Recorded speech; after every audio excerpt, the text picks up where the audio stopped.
ونعوذ بالله من شرور أنفسنا ومن سيئات أعمالنا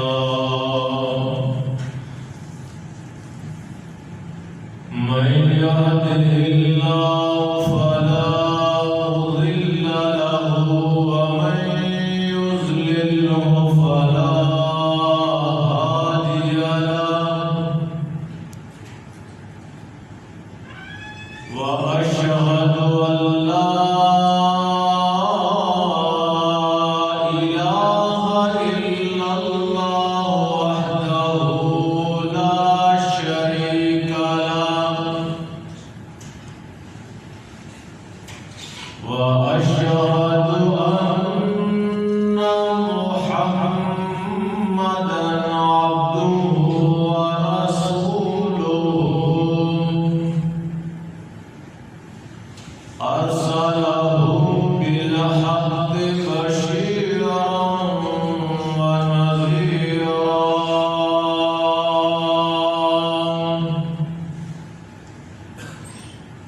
يا أيها الذين آمنوا اتقوا الله حق تقاته ولا تموتن إلا وأنتم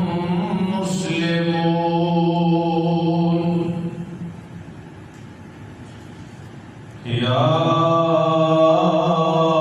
أيها الناس اتقوا ربكم الذي خلقكم من نفس واحدة وخلق منها زوجها وبث منهما رجالا كثيرا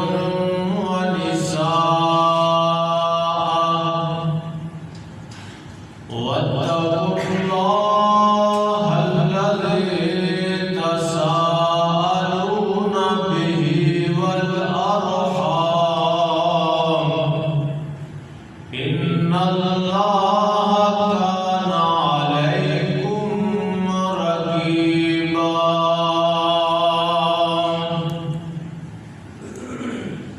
يا أيها الذين آمنوا اتقوا الله وقولوا قولا سديدا يصلح لكم أعمالكم ويغفر لكم ذنوبكم ومن يطع الله ورسوله فقد فاز فوزا عظيما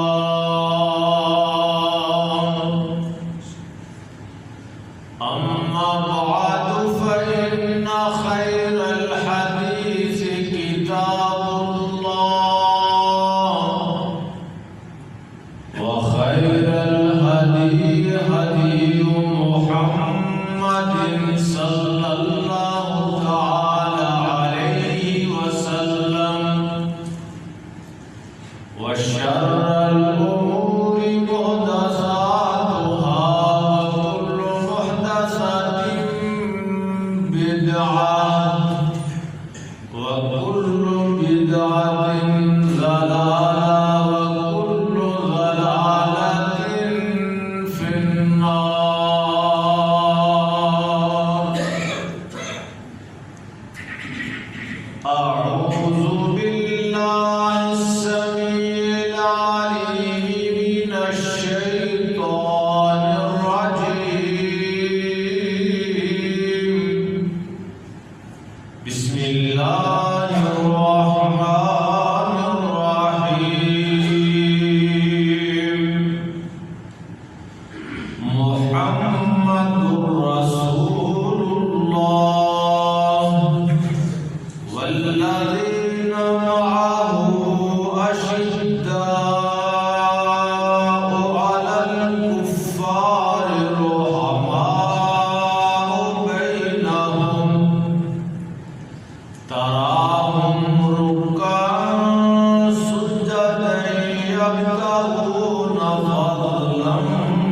من الله ورضوانا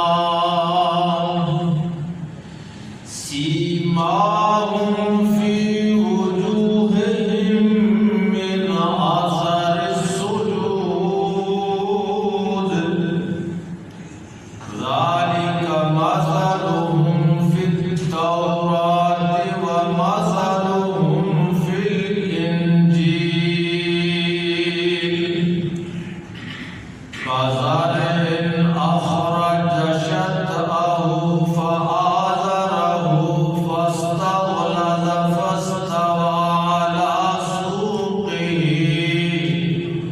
يعجب الزراع ليغيظ بهم الكفار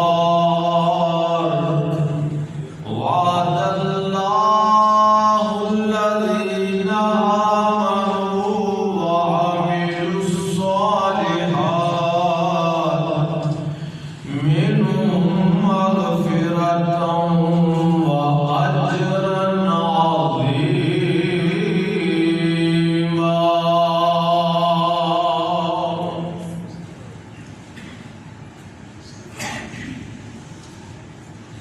رب العالمین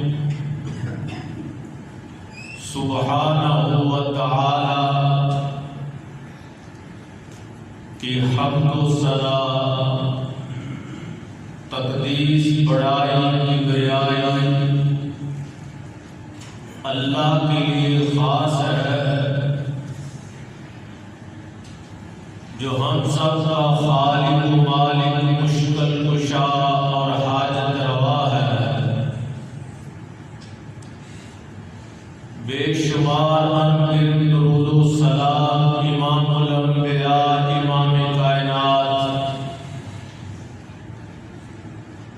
ماں باپ اولاد اور جان سے زیادہ محبوب پیغمبر محمد مصطفیٰ احمد مجتبی ساقی کوثر محمد رسول اللہ صلی اللہ تعالی علیہ وسلم کی ذات اقدس مقدس پہ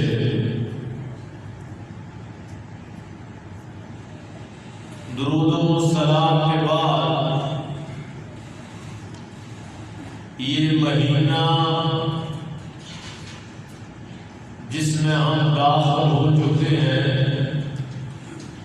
اس کو محرم الاحرام کہا جاتا ہے۔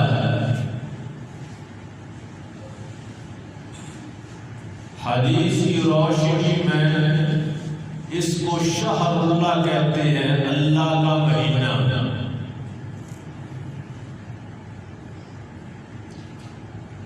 سارے مہینے اللہ کے ہیں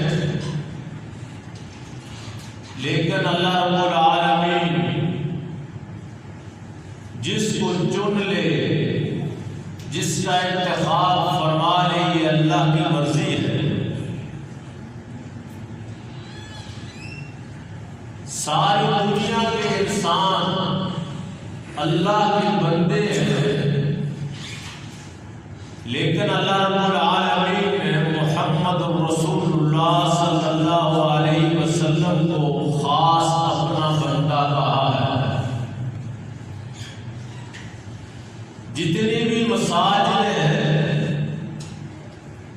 یہ سب اللہ کی مسجدیں ہیں، اللہ کے گھر ہیں، لیکن اللہ پاک نے چن لیا ہے بیت اللہ کو، اس کو اللہ پاک نے اپنا گھر کہا ہے۔ اسی طرح یہ جتنے بھی جانور ہیں یہ سب اللہ کے جانور ہیں، لیکن صالح علیہ السلام کی اونٹنی کو اللہ پاک نے ناقۃ اللہ، اللہ کی اونٹنی، اپنی اونٹنی کہا ہے۔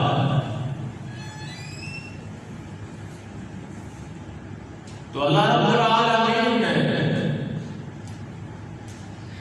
اس مہینے کو حرمت والا مہینہ قرار دیا ہے۔ حرمت والے 4 مہینے ہیں، ذی قعدہ، ذی الحجہ، محرم اور ایک رجب کا مہینہ۔ میں ان کی تفصیل میں نہیں جانا چاہتا. یہ جو محرم کا مہینہ ہے، اس میں اللہ پاک نے پھر خصوص حکم دیا کہ اس میں امن امان پہلے سے زیادہ ہونا چاہیے. کسی لحاظ سے بھی کسی کے اوپر کوئی ظلم نہ ہو، نہ زبان سے نہ ہاتھ سے. اتنا امن ہو، اتنا امن ہو کہ اگر کوئی جانی دشمن بھی ہو تو اس کو بھی معلوم ہو جائے کہ یہ محرم کا مہینہ ہے، اب مجھے کسی کا کوئی خطرہ نہیں ہے. اور ان مہینوں کا احترام اسلام سے پہلے بھی کیا جاتا تھا. اگر کوئی آدمی کسی کے باپ کا قاتل بھی ہوتا، وہ بھی بے دھڑک بے خوف سفر کر لیتا تھا. اس کو معلوم تھا کہ یہ محرم کے مہینے ہیں، اب مجھے کوئی خوف اور خطرہ نہیں ہے. بدقسمتی ہماری، ہم مسلمان ہونے کے باوجود اسلام کا نام لینے اور اپنانے کے باوجود جو ہی ہمارے اس بر صغیر میں بالخصوص محرم کا مہینہ آتا ہے تو خوف طاری ہو جاتا ہے. لوگ سفر سے رک جاتے ہیں، ڈرتے ہیں کہ محرم کا مہینہ آ گیا ہے، گھر میں بیٹھ جاؤ، رک جاؤ، کوئی خطرہ ہے، کچھ ہو نہ جائے. افسوس ہے، جبکہ یہ نہیں ہونا چاہیے تھا. ان دنوں میں تو اتنی اللہ کی عبادت ہوتی، اتنا امن و سکون ہوتا کہ پوری دنیا کو پتہ چل جاتا کہ یہ مسلمانوں کا ایک حرمت والا مہینہ ہے. پھر اس کے علاوہ ان دنوں میں بالخصوص آقا علیہ السلام کی وہ مقدس جماعت، وہ صحابہ کرام رضوان اللہ تعالی علیہم اجمعین، جن کی پاکیزگی، جن کی طہارت، جن کے ایمان کی گواہی اللہ پاک نے اپنے کلام پاک قرآن مجید میں ارشاد فرمائی ہے. ان کے اوپر زبانیں چلائی جاتی ہیں، میڈیا بھرا پڑا ہے. کس کس کا تذکرہ کروں؟ دل چھلنی ہے، دل دکھی ہے کہ ان مقدس ہستیوں میں سے وہ معزز، وہ ہمارا ایمان کا جز ہے، جن کی اطاعت اور اتباع کو نبی اکرم صلی اللہ علیہ وسلم نے اپنی اتباع اور اطاعت کے برابر قرار دیا ہے. ان کے اوپر زبان چلائی جاتی ہے، ان کو برا بھلا کہا جاتا ہے. میں آج کے اس جمعہ میں حضرت عمر فاروق رضی اللہ تعالی عنہ، ان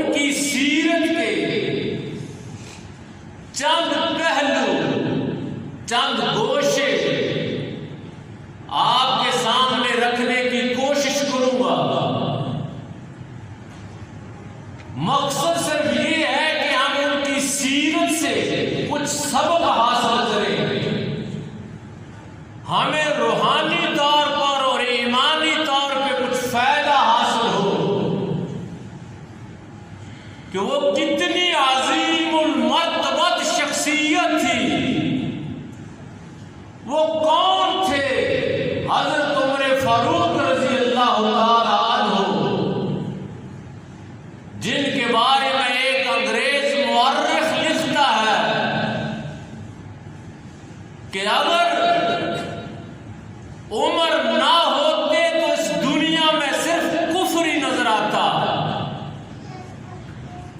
اور یہاں تک لکھ دیا کہ اگر عمر کو 10 سال اور مل جاتے یا ایک اور عمر اسلام میں پیدا ہو جاتا تو اس دنیا میں اسلام کے علاوہ کوئی چیز نظر نہ آتی۔ کیوں کہا انہوں نے ایسے؟ یہ میرے پاک پیغمبر جناب محمد مصطفیٰ صلی اللہ تعالی علیہ وسلم کی زبان اطہر اور زبان مبارک سے نکلے ہوئے الفاظ ہیں کہ آقا نے رات کی تنہائیوں میں رو رو کے اللہ سے دعا مانگی تھی، اللہم اعز الاسلام بعمر بن خطاب، یا اللہ عمر بن خطاب کو دے دے اور اسلام کو روشن اور چمکا دے۔ جس کو کائنات کا امام اپنی تنہائیوں میں اللہ سے مانگے وہ اسلام کو عزت ہی دے گا کہ غیر مسلم بھی ماننے پہ مجبور ہو گیا۔ اگر ایک اور عمر مل جاتا یا ان کو کچھ اور وقت مل جاتا پھر سے دھرتی پہ اسلام کے علاوہ کوئی دوسرا مذہب نظر نہ آتا۔ کون عمر؟ حضرت عمرو بن عاص رضی اللہ تعالی عنہ، یہ قریش کے ایک بہت بڑے جہاں دیدہ فہم و فراست کے مالک حضرت عمرو بن عاص رضی اللہ تعالی عنہ بہت زیادہ فہم و فراست کے مالک۔ کون کون سی ان کی بات کروں؟ بس آخری الفاظ کہ جب انہوں نے اور حضرت خالد بن ولید رضی اللہ تعالی عنہ نے اکٹھے اسلام قبول کیا تھا، آقا علیہ السلام ان کے اسلام میں اتنے خوش ہوئے تھے، اتنے خوش ہوئے تھے، آپ نے کہا تھا میرے صحابہ آج عمرو بن عاص اور خالد بن ولید نے اسلام قبول کیا ہے، خوش ہو جو آج مکہ والوں نے اپنے جگر کے ٹکڑے تمہارے حوالے کر دیے۔ اور آقا علیہ السلام اتنی محبت سے پیش آئے، اتنا پیار دیا عمرو بن عاص کو، اتنی عزت دی عمرو بن عاص کو رضی اللہ تعالی عنہ، وہ اپنے خیال میں یہ سوچنے پہ مجبور ہو گئے کہ آقا کے جتنے صحابہ ہیں ان میں سب سے زیادہ آقا مجھ سے محبت کرتے ہیں۔ یہاں سے ہمیں ایک سبق ملتا ہے، ہم مسلمان ہیں، ہم آقا کے غلام ہیں، ہم آقا پہ مر مٹنے والے ہیں، ہماری بھی زبان میں وہ مٹھاس ہونی چاہیے، ہمارے بھی اخلاق اتنے بلند و اعلیٰ ہونے چاہیے کہ جو ہم سے ملے وہ جاتے ہوئے یہ سبق لے کے جائے کہ جتنی مجھے اس نے عزت دی ہے شاید کسی اور کو نہ دی۔ یہ آقا کی سنت ہے۔ وہ عمرو بن عاص کہتے ہیں میں دل ہی دل میں بڑا خوش ہوتا تھا، ایک دن میں نے آقا علیہ السلام کو تنہائی میں ملا اور میں نے یہ سوال کر دیا، ای الناس احب الیک یا رسول اللہ، آقا مجھے یہ تو ارشاد فرمائے کہ آپ کے جتنے بھی صحابہ ہیں بلکہ تمام لوگوں میں آپ کو سب سے زیادہ محبت کس سے ہے؟ آپ کو سب سے زیادہ پیار کس سے ہے؟ نبی صلی اللہ تعالی علیہ وسلم نے ارشاد فرمایا عائشہ، تمام لوگوں میں مجھے سب سے زیادہ محبت حضرت عائشہ رضی اللہ تعالی عنہا سے۔ آج جن کے بارے میں لوگ اپنی زبان درازی کر کے اپنی زبان بھی گندی کرتے ہیں، اپنا ایمان بھی برباد کرتے ہیں، جن کو آقا علیہ السلام سب سے زیادہ پیار کرتے ہیں، پوچھا آقا یہ تو عورتیں ہوگی، مردوں میں آپ کو سب سے زیادہ کس سے پیار ہے؟ آپ نے فرمایا ابوہا، اس کے باپ حضرت ابو بکر صدیق رضی اللہ تعالی عنہ سے پیار ہے۔ میں نے کہا آقا ثم من؟ آقا ابو بکر کے بعد کون ہے؟ آپ نے فرمایا عمر بن خطاب رضی اللہ تعالی عنہ۔ پھر مجھے سب سے زیادہ پیار ہے تو عمر بن خطاب رضی اللہ تعالی عنہ، جن سے کائنات کے امام محبت اور پیار کرے اور سب سے زیادہ پیار کرے، ان کے بارے میں وہ الفاظ بکتے ہو اور کہتے ہو، بس یہی کہتے ہیں کہ اللہ پاک ہدایت عنایت فرمائے، اپنا ہی ایمان برباد کرتے ہو، ان کا کچھ نہیں بگاڑتا۔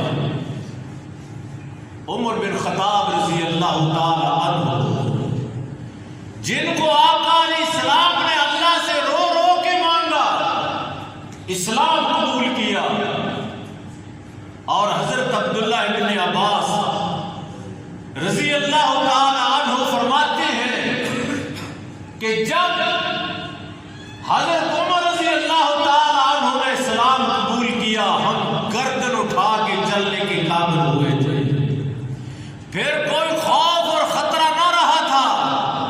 اور ایک روایت میں آتا ہے کہ حضرت عمر فاروق رضی اللہ تعالی عنہ نے آقا سے کہا آقا نماز کہاں پڑھتے ہو؟ کہنے لگے دار ارقم میں پڑھتے ہیں۔ حضرت عمر نے کہا کہ میرے اسلام کا کیا فائدہ، آج چلتے ہیں بیت اللہ میں جا کے نماز پڑھیں گے، کون ہے وہ جو آئے اور میرا رستہ روکے، میں آگے آگے چلتا ہوں، آج نکلتے ہیں اور بیت اللہ میں جا کے نماز پڑھیں گے۔ حضرت عمر تیرا رستہ کون روکے؟ تیرا رستہ، تیرے رستے کے بارے میں تو آقا یوں فرما گئے ہیں، عمر جس رستے سے تو گزرتا ہے اس رستے کو تو شیطان بھی خالی کر کے اپنا رستہ چینج کر دیتا ہے۔ حضرت عمر فاروق رضی اللہ تعالی عنہ، نبی اکرم جناب محمد رسول اللہ صلی اللہ تعالی علیہ وسلم کا خلیفہ، میں ان کے سیرت کے چند پہلو آپ کے سامنے رکھنا چاہتا ہوں۔ وہ کون تھا جس کو اللہ کے رسول نے اللہ سے مانگ کے لیا؟ جس کو اللہ کے رسول مانگے، کوئی وہ معمولی ہستی نہیں ہوتی، جن کے بارے میں آقا علیہ السلام سب سے زیادہ محبت کا ارشاد فرما دے، وہ کوئی معمولی نہیں ہوتے۔ آئیے ان کی سیرت کا ایک پہلو میں آپ کے سامنے رکھنا چاہتا ہوں۔ حضرت عمر فاروق رضی اللہ تعالی عنہ فرماتے ہیں کہ ابو بکر صدیق رضی اللہ تعالی عنہ کا دور خلافت تھا، وہ خلیفہ تھے، تو حضرت عمر کہتے ہیں میں کئی دنوں سے دیکھ رہا تھا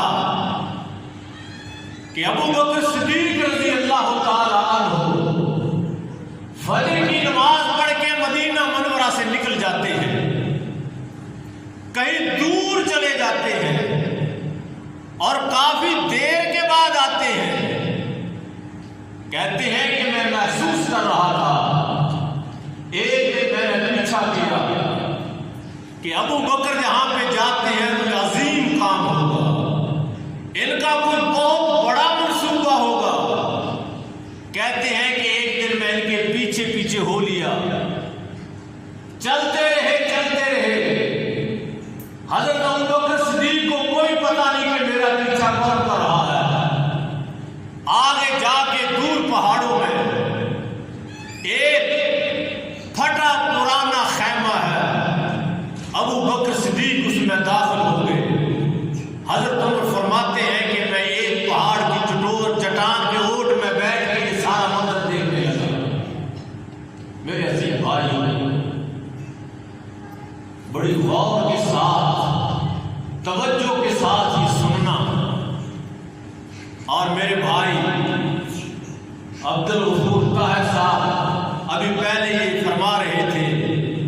کہ اپنے آپ کے لیے تو ہر کوئی جیتا ہے، زندگی کا وہ مزہ ہے کہ آدمی کس کے لیے جیے۔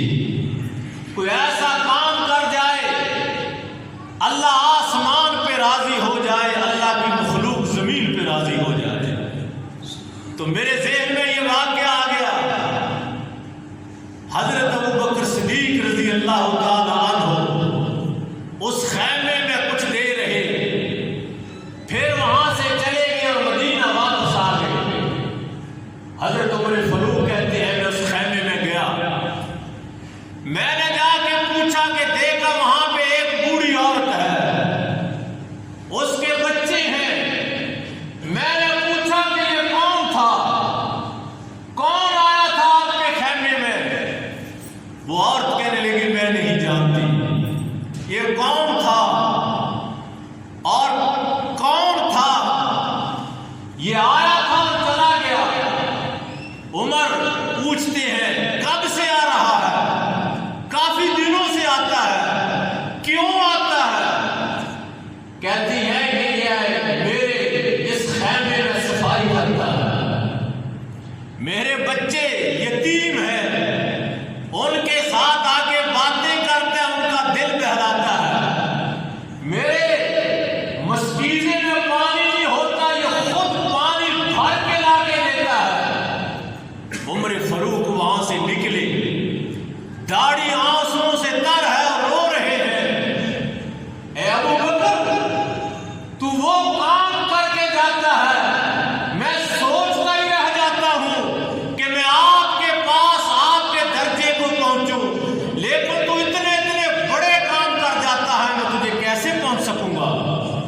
میرے عزیز بھائیوں، کوئی ایسا بھی کام کرے، کوئی ایسا بھی کام کرے جس کام کا صرف اللہ کو پتا ہو، جس کام کا صرف اللہ کو معلوم ہو، ایسی مخفی عبادت کرے جس کا کسی کو نہ پتا ہو، صرف اللہ کو پتا ہو۔ حضرت طلحہ رضی اللہ تعالی عنہ عشرہ مبشرہ میں سے ہیں، یہ کہتے ہیں کہ اس کے بعد حضرت عمر فاروق کا دور آیا۔ وہ کہتے ہیں کہ میں نے بھی محسوس کیا کہ عمر فاروق رضی اللہ تعالی عنہ صبح کی نماز کے بعد باہر مدینہ سے باہر جنگلوں کی طرف نکل جاتے ہیں۔ حضرت طلحہ کہتے ہیں میں نے ان کا پیچھا کیا، بعین ہی یہ بھی ایک خیمے میں داخل ہوئے اور وہاں پہ کچھ دیر ٹھہر کے واپس آ گئے۔ پھر میں گیا، میں نے دیکھا کہ وہاں پہ ایک بوڑھی عورت ہے اور آنکھوں سے نبیلی ہے، آنکھیں نہیں ہیں۔ میں نے پوچھا کہ یہ آپ کے خیمے میں کون آیا تھا؟ کہنے لگی میں نہیں جانتی، بڑے دنوں سے آ رہا ہے، کیا کرنے آتا ہے؟ کہتی ہے کہ میرے بچوں کے ساتھ آ کے باتیں کرتا ہے، ان کا دل بہلاتا ہے۔ میرے گھر میں کوئی مرد نہیں ہے، میری بکریوں کا دودھ نکال کے دیتا ہے، مجھے پانی بھر کے لا کے دیتا ہے۔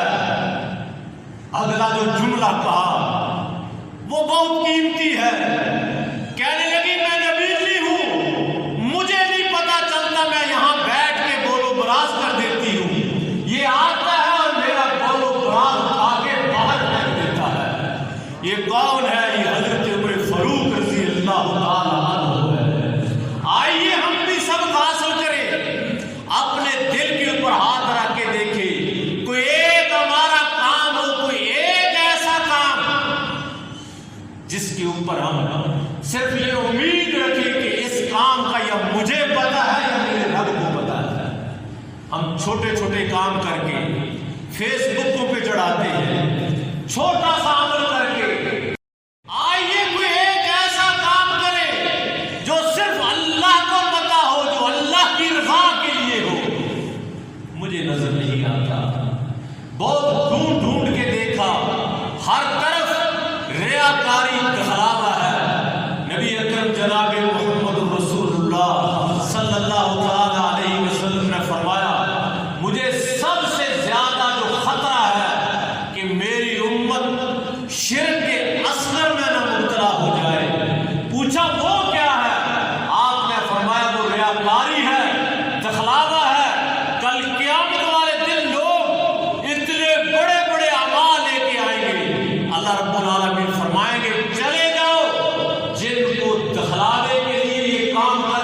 جا کے اجر بھی ان سے لے لو، میرے پاس تمہارے لیے کچھ نہیں۔ کون سا کام ہے جس میں آج ریاکاری نہیں ہے، دکھلاوا نہیں ہے، شہرت نہیں ہے؟ سب کام ریاکاری سے بھرے پڑے ہیں۔ ایک کام چھوٹا سا کوئی نظر آتا ہے، وہ ہے تہجد کا کام، بہت بڑی عبادت ہے۔ نبی اکرم جناب محمد رسول اللہ صلی اللہ علیہ وسلم نے فرمایا کل قیامت کا دن ہوگا، اللہ رب العالمین کا عرش لگا ہوا ہوگا، لوگ موجود ہوں گے، افراتفری کا عالم ہوگا، ہر بندہ نفسی نفسی کر رہا ہوگا۔ اس وقت آواز آئے گی، اَيْنَ الَّذِينَ تَتَجَافَى جُنُوبُهُمْ عَنِ الْمَضَاجِعِ، وہ لوگ کہاں ہیں جو رات کو میرے لیے اٹھ کے تہجد کی نماز پڑھا کرتے تھے؟ یقومون وہم قلیل، آپ نے فرمایا وہ کھڑے ہوں گے اور بہت تھوڑے ہوں گے۔ اللہ رب العالمین فرمائیں گے ان لوگوں کو جنت میں بغیر حساب کے داخل کر دو، اس کے بعد دوسرے لوگوں کا حساب و کتاب شروع ہوگا۔ لیکن آج اس میں بھی ریاکاری نظر آتی ہے، خام خواہ آ کے بتانے کی کوشش کرتے ہیں۔ ہاں، جب آپ صبح کی اذان دے رہے تھے نا، میں جان رہا تھا، تو وہ بھی بتانے کی کوشش کرتے ہیں۔ میرے بھائیوں، اس بت کو نکالیں، اس کو ختم کریں، اللہ کی رضا کے لیے کام کریں، اللہ سے اجر تلاش کرنے کے لیے کریں، تاکہ اللہ پاک ہم سے راضی ہو جائے، اللہ ہم سے خوش ہو جائے، اللہ سے دعا عمل کی توفیق نصیب فرمائے۔ آمین وآخر دعوانا ان الحمدللہ رب العالمین۔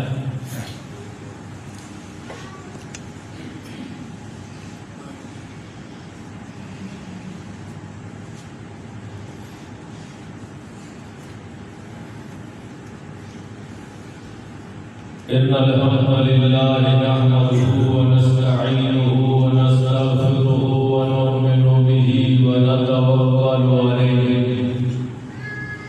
ونعوذ بالله من شرور أنفسنا ومن سيئات أعمالنا، من يهده الله فلا مضل له ومن يضلل فلا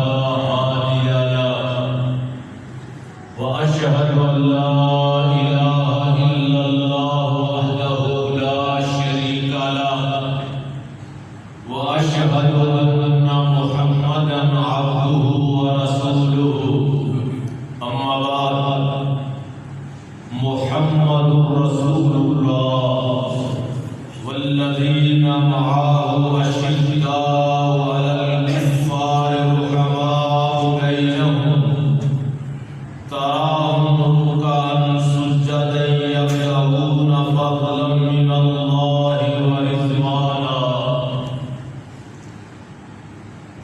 حضرت عمر فاروق رضی اللہ تعالی عنہ کے بارے میں چند گزارشات عرض کر رہا ہوں۔ پاکستان کا ایک بہت بڑا ڈاکٹر وہ لکھتا ہے کہ جب میں برطانیہ میں گیا پڑھنے کے لیے، ڈاکٹر بننے کے لیے،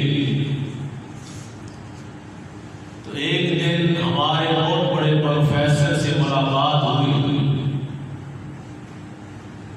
غیر مسلم تھا اور پاکستانی ڈاکٹر مسلمان تھا۔ جب گفتگو ہوئی تو اس انگریز نے برطانیہ کے پروفیسر نے پوچھا، ذرا دماغ کھول کے بات کو سننا۔ اس نے پاکستانی مسلمان سے پوچھا کہ تو برطانیہ آیا ہے، یہاں کے ملک میں تجھے کون سی جو بات ہے پسند آئی ہے، کون سی بات ہے جو تجھے اچھی لگی ہے؟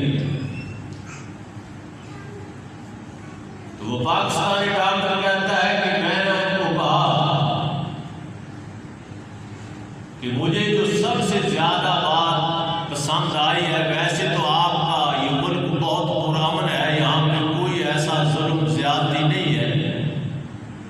صفائی بہت ہے، لیکن جو مجھے بات پسند آئی ہے وہ یہ ہے کہ آپ مساکین، نادار، غریبوں کا بہت خیال کرتے ہو، بوڑھی عورتیں، یتیم بچوں کا بہت خیال کرتے ہو. مجھے یہ بات بہت پسند آئی ہے. تو وہ جو انگریز تھا اس نے جو جواب دیا وہ ہمارا سر بلند کر دیتا ہے. اس نے کہا کہ ہم نے یہ جو کام تجھے پسند آئے ہیں، ہم نے یہ حضرت عمر فاروق رضی اللہ تعالی عنہ کی سیرت سے حاصل کی ہے. اگر غیر مسلم انگریز حضرت عمر فاروق رضی اللہ تعالی عنہ کی سیرت کو اپنا کے دنیا کا سب سے بہترین پرامن اور ترقی یافتہ ملک بن سکتا ہے تو ہم پیچھے کیوں ہیں؟ ہم صرف ان کا نام لینے والے ہیں، نعرے لگانے والے ہیں. عمل کی بہت کمی ہے، بلکہ فقدان ہے. انہوں نے امن امان کس طرح پیدا کیا تھا؟ مدینہ کی گلیوں میں ایک نوجوان دوڑتا ہوا آیا اور آ کے کہتا ہے، انا عائذ بک یا عمر، اے عمر میں مصر سے چلا ہوں اور آپ کے پاس ایک شکایت لے کر آیا ہوں. عمر فاروق رضی اللہ تعالی عنہ پوچھتے ہیں کیا شکایت ہے؟ کہنے لگا وہاں کا جو آپ کا گورنر ہے اس کے بیٹے کے ساتھ میں نے دوڑ لگائی اور دوڑ میں آگے گزر گیا، میں نے اس کو شکست دے دی. وہ آیا، اس نے مجھے کوڑے مارے اور آ کے کہا، انا ابن الاکرمین، میں ایک معزز باپ اور ماں کا بیٹا ہوں، تو کون ہوتا ہے جو میرے آگے سے گزر جائے؟ امیر المومنین، میں گھر نہیں گیا، میں سیدھا مصر سے چل کے مدینہ آیا ہوں. میرے سینے میں آگ جل رہی ہے، میں دکھی ہوں، میری شکایت ہے، مجھے اس کا بدلہ چاہیے. غور سے سنیں، یہ وہی عمر بن عاص رضی اللہ تعالی عنہ مصر کا گورنر ہے جس کا ابھی تذکرہ کر رہا تھا. امیر المومنین نے اس کو بھی بلایا، اس کے بیٹے کو بھی بلایا اور بلا کے کہا، این المصری، وہ مصری کہاں ہے؟ اس کو بلایا گیا، اس کو کوڑا تھما کے کہتے ہیں، جس طرح تجھے اس نے مارا تھا تو بھی مار. دنیا دیکھ لے کہ آج گورنر کا بیٹا ایک عام شہری کے ہاتھوں پٹ رہا ہے اور مصری اپنا بدلہ لے رہا ہے. بدلہ لیا. حضرت انس بن مالک رضی اللہ تعالی عنہ کہتے ہیں ہم بھی دیکھ رہے تھے اور ہم خوش ہو رہے تھے کہ عام شہری کو، ایک عام غریب آدمی کو پورا بدلہ مل رہا ہے.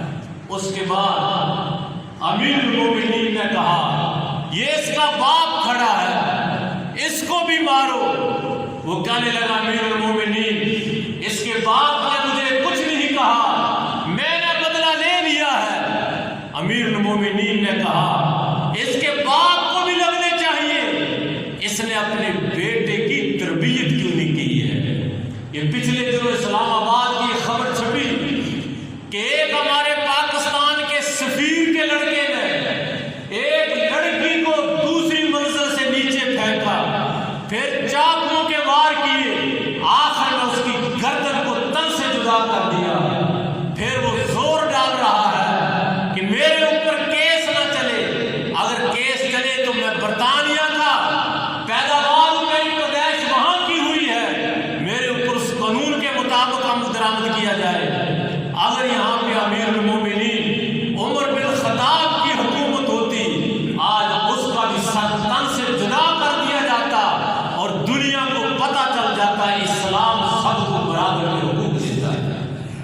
امیر المومنین حضرت عمر بن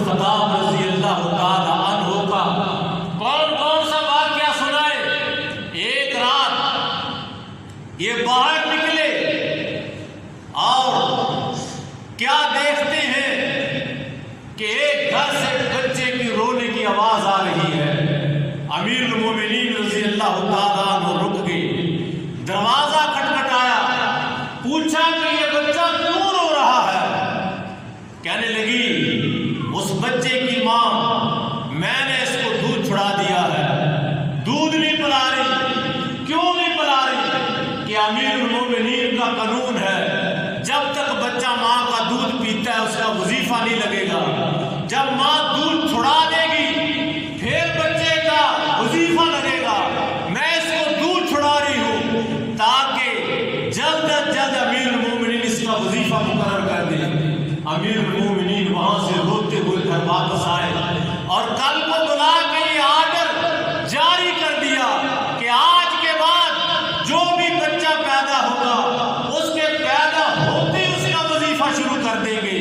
اور اپنے آپ کو ملامت کر رہے ہیں، اے عمر تو ایک عام آدمی تھا، اونٹوں کو چرانے والا تھا، اور آج تجھے اللہ پاک نے وہ عزت دے دی ہے، اور تیری وجہ سے پتہ نہیں کتنے بچے روتے ہیں اور مائیں ان کے اوپر زیادتی کرتے ہیں وظیفے کے لیے۔ اور کہا کہ کل سے یہ آرڈر جاری کر دو کہ آج سے جو بچہ پیدا ہوگا پیدا ہوتے ہی اس کا وظیفہ شروع کر دیں۔ کتنے اپنی عوام کے خیر خواہ تھے، اپنی عوام کے بارے میں کتنا بھلا سوچتے تھے۔ آخری بار امیر المومنین ایک دن باہر نکلے تو دیکھا کہ ایک دیہاتی آدمی دور سے آیا ہوا ہے اور پریشانی کے عالم میں باہر بیٹھا ہے۔ پوچھا کیا ماجرا ہے؟ کہنے لگے کوئی کام ہے، امیر المومنین کے پاس آیا ہوں، رات کا وقت ہے، انتظار کر رہا ہوں، صبح ہوگی تو اس کے پاس جاؤں گا۔ اندر سے آواز آئی، امیر المومنین نے پوچھا یہ کیا معاملہ ہے؟ کہنے لگا یہ میری بیوی ہے اور اللہ کا حکم ہے، ولادت کا وقت ہے، میں مرد ہوں، مجھے کسی بات کا پتہ نہیں ہے۔ واہ امیر المومنین، تجھ پہ لاکھوں سلام، اللہ تیری قبر پہ کروڑا رحمتیں نازل فرمائے، اللہ رب العالمین تیرے نقش قدم پہ چلنے کی توفیق نصیب فرمائے۔ گھر گئے اور اپنی زوجہ محترمہ کو اٹھایا۔ کون سی زوجہ محترمہ؟ جن کا نام ام کلثوم ہے رضی اللہ تعالی عنہا۔ یہ کون ہے؟ یہ حضرت علی کی لفظ جگر ہے، یہ حضرت فاطمہ رضی اللہ تعالی عنہا کی بیٹی ہے، یہ امام حسن حسین کی بہن ہے۔ اٹھایا اور اٹھا کے کہنے لگے چلو آج اللہ پاک نے موقع دیا ہے، تو اول خاتون ہے لیکن اللہ پاک نے موقع دیا ہے۔ لے کے گئے، بات مختصر، اندر داخل ہوئی اور وہاں پہ جا کے داعیہ کے کام سر انجام دیا۔ تھوڑی دیر کے بعد اندر سے آواز ہوئی، اے امیر المومنین، اپنے اس بدو بھائی کو، دیہاتی بھائی کو مبارک دو، اللہ پاک نے ان کو بیٹا دیا ہے۔ وہ حیران ہو گیا، کانپ گیا کہ کیا آپ امیر المومنین ہیں؟ کہنے لگا جی میں ہی اپنی قوم کا خادم ہوں، میں ہی اپنی قوم کا نوکر ہوں۔ یہ کون ہے؟ یہ میری بیوی ہے۔ پھر گھر پہ گئے اور سامان اٹھایا، آٹا اٹھایا اور دوسرا سامان اٹھا کے لائے۔ ایک روایت میں آتا ہے کہ جب سامان اٹھا رہے تھے آپ کا غلام اسلم ساتھ تھا، وہ کہنے لگے امیر المومنین یہ سامان مجھے دے دو، میں اٹھا لیتا ہوں۔ امیر المومنین نے جواب دیا لا تازر وازرۃ وزر اخرى، کل قیامت والے دن کوئی کسی کا بوجھ نہیں اٹھائے گا، یہ مجھے اٹھانے دو۔ اور وہاں پہ گئے، جا کے خود کھانا پکایا، اور جب وہ آگ جلانے کے لیے پھونکے مار رہے تھے، دھواں ان کی داڑھی میں سے گزر رہا تھا۔ یہ تھے امیر المومنین حضرت عمر بن خطاب رضی اللہ تعالی عنہ۔ جب ان کا آخری وقت آیا،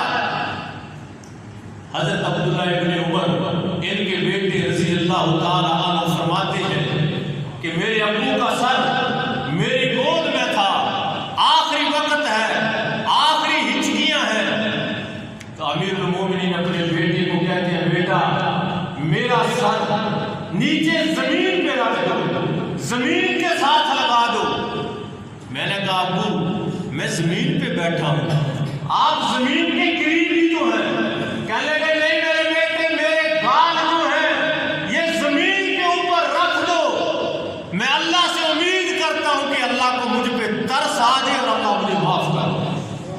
آخری وقت کتنا اللہ کا خوف ہے۔ کوئی آ کے کہتا ہے امیر المومنین آپ وہ ہیں جن کو نبی اکرم صلی اللہ علیہ وسلم نے جنت کی بشارت دی، آپ آقا علیہ السلام کے ساتھ رہے، آپ آقا علیہ السلام کو خوش کرتے رہے۔ کہنے لگے مجھے اپنے کسی عمل پہ کوئی زیادہ توقع نہیں ہے، بس میں یہی امید کرتا ہوں کہ اللہ رب العالمین میرا کھاتا برابر کر کے بس مجھے معاف کر دے۔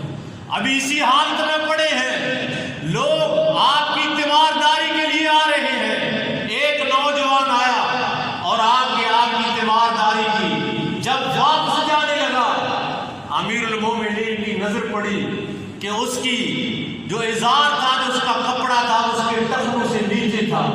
اس کو کہا کہ اس کو واپس بلاؤ۔ جب وہ واپس آئے تو کہنے لگا یا ابن اخی ارفع ازارک، اے میرے بھائی کے بیٹے اپنا کپڑا جو ہے اپنے ٹخنوں سے اوپر کر دو۔ کتنا فکر ہے امت کا اور کتنا فکر ہے آقا علیہ السلام کے دین کی تبلیغ کا کہ آخری وقت ہے، آخری وقت میں بھی یہ کہہ رہے ہیں کہ دیکھو اللہ کو ناراض نہ کرو، اللہ کو خوش کرو۔ جس کی شلوار چادر ٹخنوں سے نیچے ہوتی ہے اللہ اس سے ناراض ہو جاتے ہیں، اللہ اس کی طرف نظر رحمت سے نہیں دیکھتے، اللہ اس سے بات نہیں کریں گے، اللہ اس کو گناہوں سے پاک نہیں کریں گے۔ آج ہم مسلمان ہیں، خام خواہ کوئی وجہ نہیں، کوئی مسئلہ نہیں ہے، شلواریں ٹخنوں سے نیچے، پینٹیں شلواریں ٹخنوں سے نیچے، اس طرح ہی نماز پڑھ رہے ہیں۔ اللہ کے بندو، اللہ سے ڈر جاؤ، پکے پکے مسلمان ہو جاؤ، اسلام میں داخل ہو جاؤ، اور اسلام میں عزت ہے۔ حضرت عمر فاروق رضی اللہ تعالیٰ عنہ کی سیرت سے جو بات معلوم ہوتی ہے وہ یہی ہے، عزت ہے تو اسلام میں ہے، اسلام کی خدمت میں ہے، اسلام کی خدمت کرو، دین کے نوکر بن جاؤ، دین اسلام کے خادم بن جاؤ، اپنے دن رات میں سے کوئی وقت نکالو جس میں اللہ کے دین کی آپ خدمت کر سکے، جس انداز سے بھی ہو سکے اسلام کے نوکر بن جاؤ۔ اللہ بہت عزتیں عنایت فرمائیں گے، اللہ بہت رفعتیں عنایت فرمائیں گے۔ اللہ سے دعا ہے کہ یا اللہ جو کچھ سنا سنایا آگے کی توفیق نصیب فرما، اللہ ہمیں اسلام کا خادم بنا، حضرت عمر فاروق رضی اللہ تعالیٰ عنہ کا سچا پیروکار بنا۔ اللہ تو ہم پہ راضی ہو جا۔ ربنا آتنا فی الدنیا حسنہ وفی الآخرۃ حسنہ وقنا عذاب النار۔ ربنا ظلمنا انفسنا وان لم تغفر لنا وترحمنا لنکونن من الخاسرین۔ یا حی یا قیوم برحمتک نستغیث۔ اما بعد فإن خیر الحدیث کتاب اللہ وخیر الہدی ہدی محمد صلی اللہ تعالی علیہ وسلم وشر الامور محدثاتها وكل محدثة بدعة وكل بدعة ضلالة وكل ضلالة في النار۔ يا حي يا قيوم برحمتك نستغيث وصلى الله تعالى على خير خلقه محمد وأصحابه أجمعين برحمتك يا أرحم الراحمين۔